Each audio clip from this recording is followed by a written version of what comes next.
ჩემო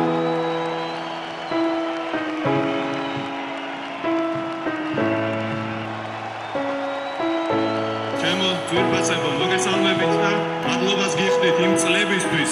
რომელიც ერთად გავატარეთ. და ჩვენი ერთად ყოფნა დღეს დასრულდება, იმიტომ რომ ნაციონალური მოძრაობის გამარჯვება ნიშნავს დამშეულ პენსიონერს, კრიმინალის და ქურდის ბოგინს ამ ქვეყანაში, იმიტომ რომ დღეს საქართველოში პრობლემებიც არის, დაჭირვებაც არის,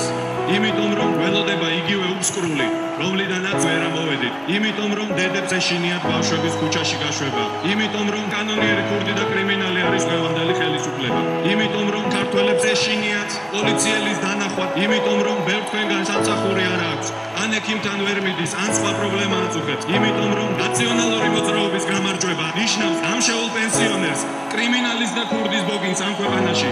იმიტომ რომ ჩვენი პარტიული ინტერესი პირველ რიგში ემსახურება პარტიას, იმიტომ რომ ნაციონალური მოძრაობა ყველა ფეხის ნაბიჯზე დამცირებს ადამიანებს და თხოვს ფულს. აი ეს არის ნაციონალური მოძრაობა, ისე როგორც დღემდე მოვედით